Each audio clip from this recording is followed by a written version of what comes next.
안녕하세요 여러분. 지난주도 잘 지내셨어요? 이번 주부터 엄청 더워졌죠.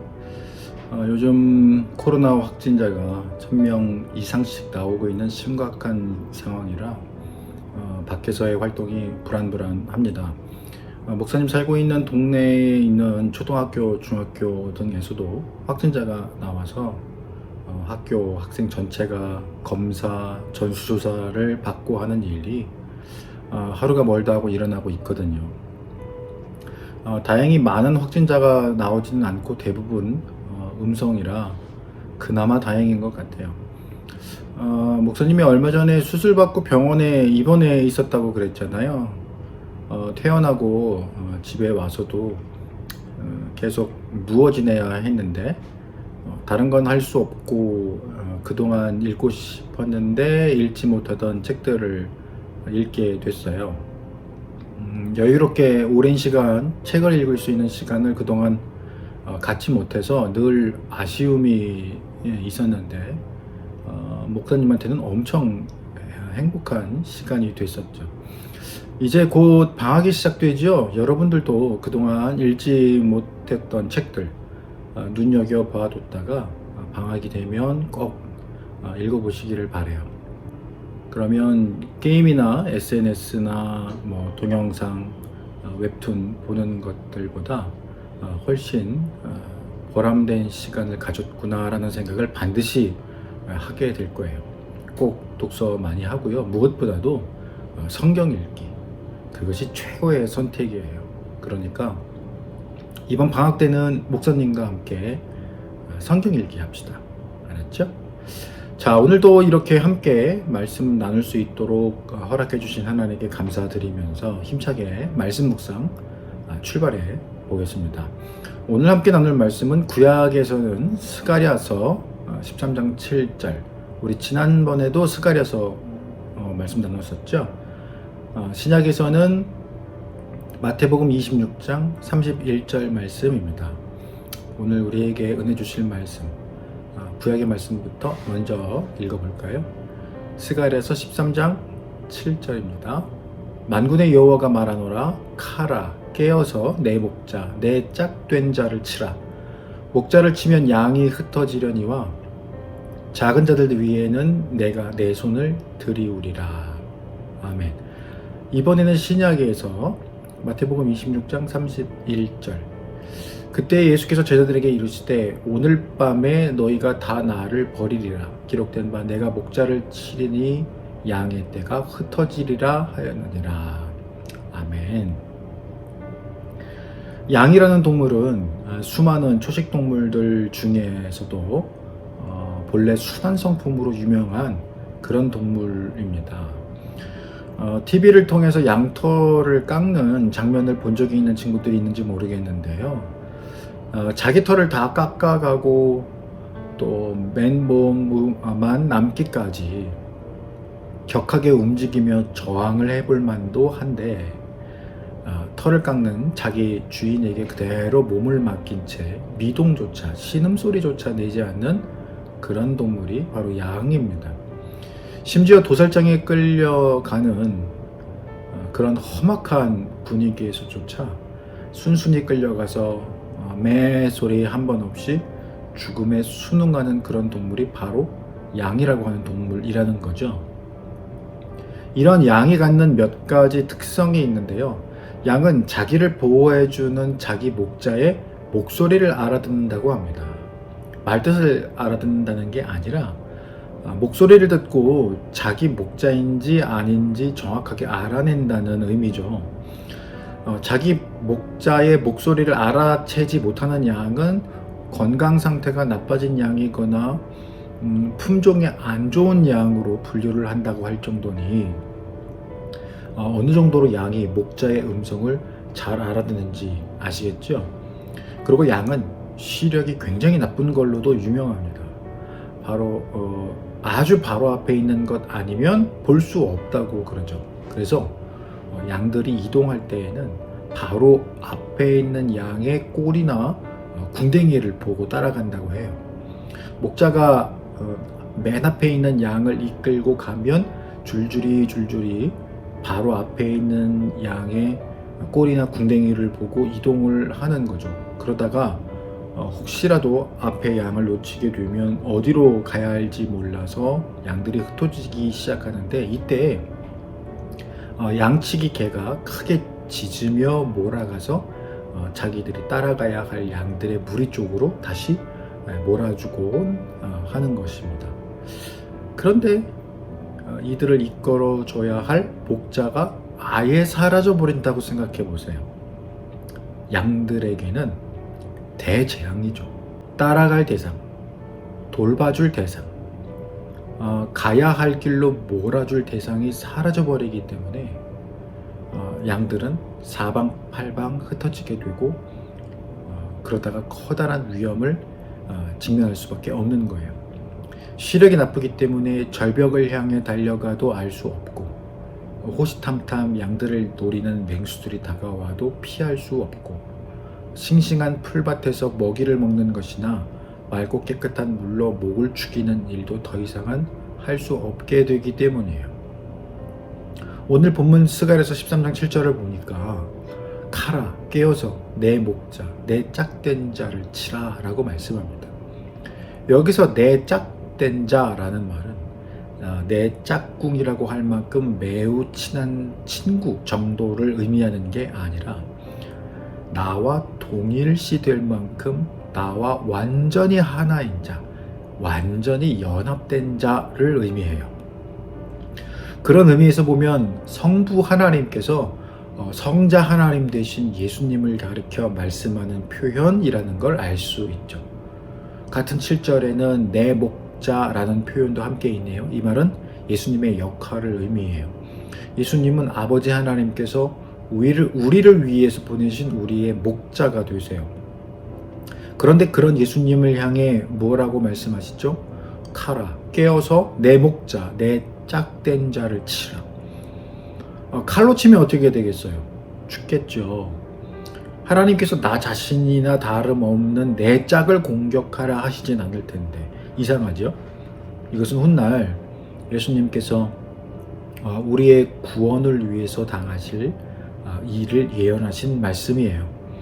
아버지 하나님이 내 짝이라 여기실 만큼 예수님을 사랑하시지만, 이렇게 하나 되셨지만 죄에 빠져 영원한 죽음으로 달려가고 있는 우리 인간을 살리시기 위해 예수님을 죽음에 내어주신다라는 말을 의미하고 있습니다.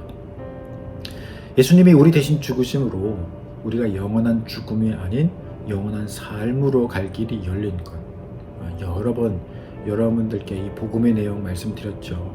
그런데 이렇게 목자로 칼로 치면 양들은 어떻게 되겠어요? 요거부터 다시. 그런데 이렇게 목자를 칼로 치면 양들은 어떻게 되겠어요? 7절 후반절에도 보니까 흩어지려니와 뭐예요? 목자를 칼로 치면 목자가 더 이상 인도해 주지 못하고 사라지게 되면 양들은 흩어질 수밖에 없는 거예요. 이유가 뭐라고요? 자기들을 보호해주고 인도해줄 목자가 없어졌으니까. 양들은 대혼란을 겪을 수밖에 없는 그런 처지에 놓이게 되었다는 거예요. 자, 이 예언이 신약시대에 와서는 어떤 사건으로 성취될까요? 예수님은 지난 영상에서 이야기했듯 가룟 유다의 배신으로 인해서 군인들에게 잡히시게 돼요. 마태복음 26장 31절에서 예수님은 이 일을 미리 제자들에게 말씀하세요. 내가 잡히면 너희가 나를 다 버리리라. 그러면서 인용하신 말씀이 방금까지 우리가 이야기했던 스가랴서 13장 7절 말씀인 거죠. 내가 목자를 치리니 양의 떼가 흩어지리라 하였느니라. 제자들은 이 말씀을 듣고 내가 주와 함께 죽을지언정 절대 예수님을 부인하지 않겠습니다. 끝까지 따르겠습니다. 라고 자신있게 다짐하지만 56절을 보시면 예수께서 잡히시자 제자들은 다 예수님을 버리고 도망가 버립니다. 이것이 무엇 때문이라고 말씀했습니까? 제자들이 못돼서, 제자들이 바보 같아서 앞을 볼 수 없어서, 그들이 악하기 때문에? 아니에요. 양떼들이 목자를 잃은 까닭이라고 했습니다. 우리들은 다 양떼들입니다. 앞도 잘 보지 못하고 연약하기 짝이 없는, 또 닥친 상황에 대해 저항할 만한 아무런 힘도 없는 존재입니다. 이것을 우리는 인정해야 돼요. 어떤 학자가 이런 통계를 내놨어요.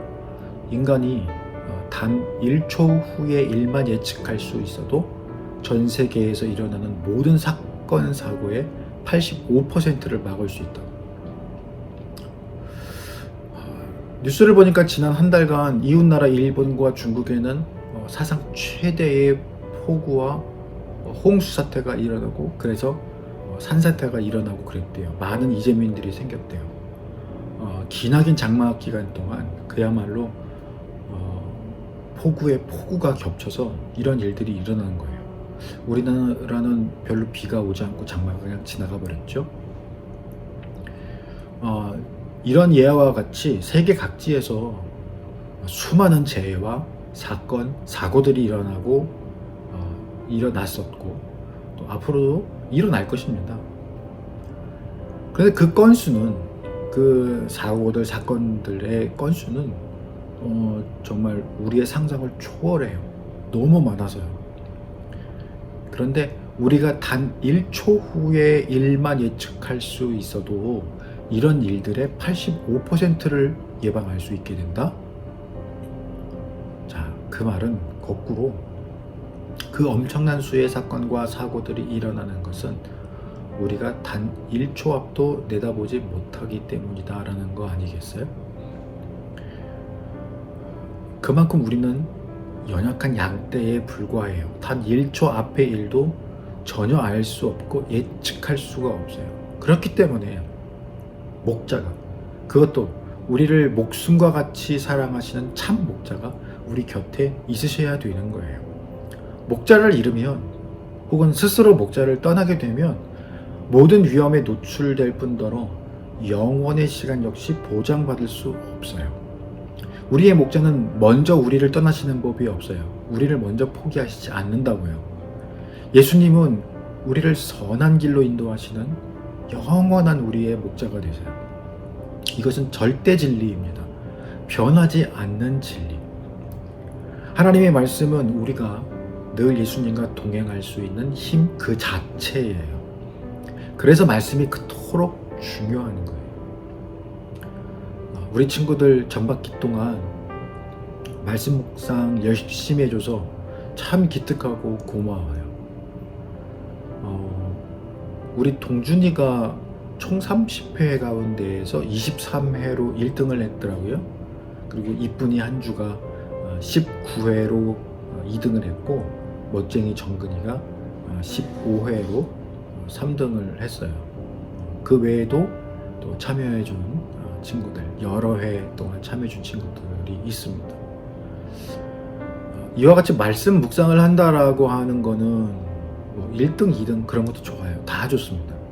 그런데 이 말씀 묵상 자체가 바로 예수님과 동행하는 우리 인생의 힘이 된다라고 하는, 근원이 된다라고 하는, 원천이 된다라고 하는 것을 안다면 이 말씀의 중요성으로부터 우리가 결코 떠날 수가 없는 거죠. 그런 여러분의 마음들을 우리 예수님이 또한 아시거든요.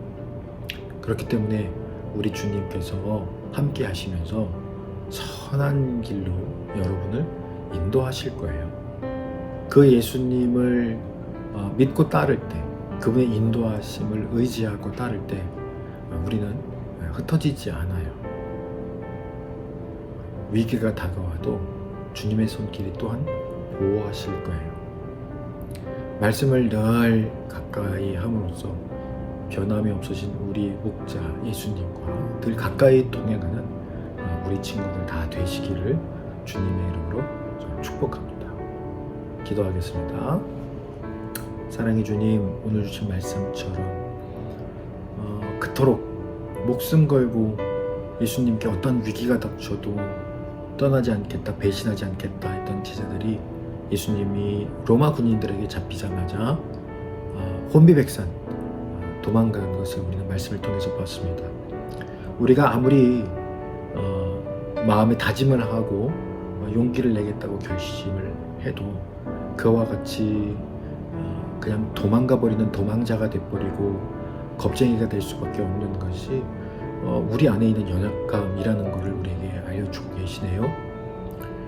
예수님의 우리의 목자가 되시니 그 목자가 사라지면 모든 양떼들이 흩어질 수밖에 없는 것처럼 양떼 무리에 불과한 우리들 예수님 인도하심을 따라 우리 주님께서 인도하시는 정말 그 선한 길을 잘 걸어가서 하나님 나라에서 하나님과 영원의 삶을 살아가게 되는 축복받은 우리 살아가는 모든 친구들 다 될 수 있게 주님 도와주시기를 원합니다.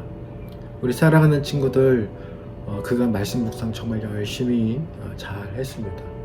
이 말씀 가운데 작은 깨달음 혹은 깨달음이 단 한 가지가 되더라도 그 깨달음으로 말미암아 그 열매로 말미암아 정말 하나님께서 기뻐하시는 그런 인생을 살게 될 줄로 믿어요.